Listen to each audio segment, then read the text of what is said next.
Couple of presidential candidates hoping to make history tomorrow night, getting elected. We've been asking you to weigh in on the campaign thus far, and here's what a couple of you had to say. I've been voting Democrat my entire adult life. Not this time. The last time I voted Democrat was in 2008, and basically people like Hillary are what changed me. It wasn't even Donald Trump specifically. I could care less what he says. It is what a person does that really matters to me. Her record speaks for itself. Hey everybody, this is Paul from Atlanta. You know, an interesting point this morning, I was listening to Herman Cain, and Herman said that the same attorneys that represented the woman or the women that came out against him is the same attorney that is representing the women at this time against Trump. So it's very interesting, very connected. The web runs deep, and I think there's going to be a lot of people caught up in it. Well, you may be caught up at home and in your social circle with a bit of strife. Maybe you have one opinion on who to vote for and your spouse might have another. Maybe some friendships have even been jeopardized. Tell you what, let's go in depth on this subject with psychotherapist Jill Payne, a licensed counselor, relationship expert. She joins us via Skype. Jill is the author of the book, Meeting People, It's Not a Game. So, Jill, thanks for your time tonight on Newsmax Prime, and I'm just kind of curious, what quick advice would you have for married couples who are going to vote differently tomorrow? Don't talk. No, I'm just teasing. Well, first of all, you would see how that person feels, and if the subject is escalating, then you're going to need to know how to deflect, just like the politicians do.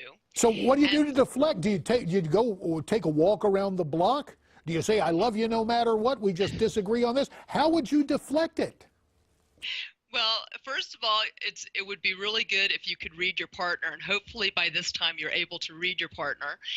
And you might even do some little cues before this presidential campaign started. You might have said, hey, listen, honey, when I do this, that means stop. Let's not talk anymore about politics.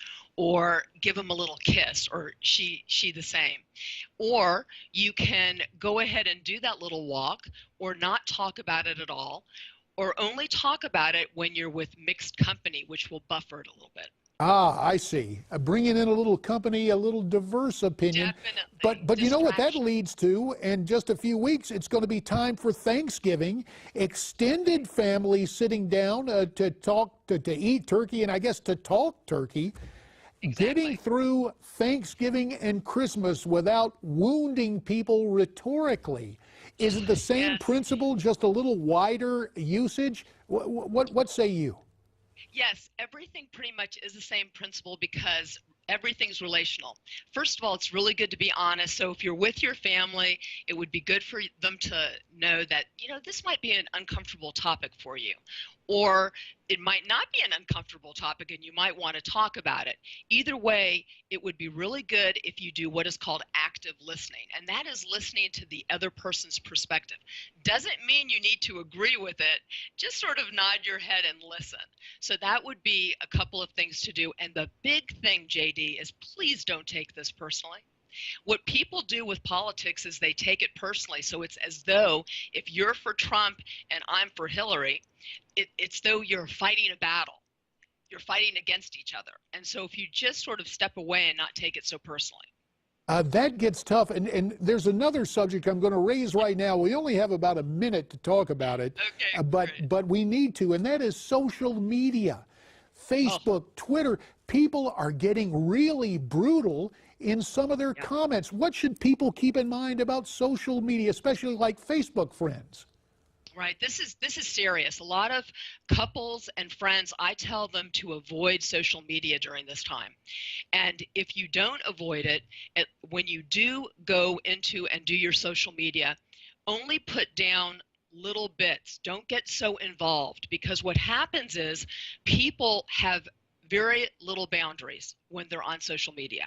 They just believe they can say whatever they want. And they need to think and have a mindset as though they're talking with that person face to face, and they may say less. So that will prevent them from having a lot of problems. And this is a problem because 2/3 of Americans are using social media, and the APA, which is the American Psychological Association, just did a survey and said that 52% of Americans are stressed, and that's Democrats and Republicans, and that is mainly because of social media. Well, it's a topic we will continue to pursue. For now, Jill, we thank you very, very much for giving us some perspective on ensuring domestic tranquility. Jill Payne, really appreciate your time. Thanks for having me.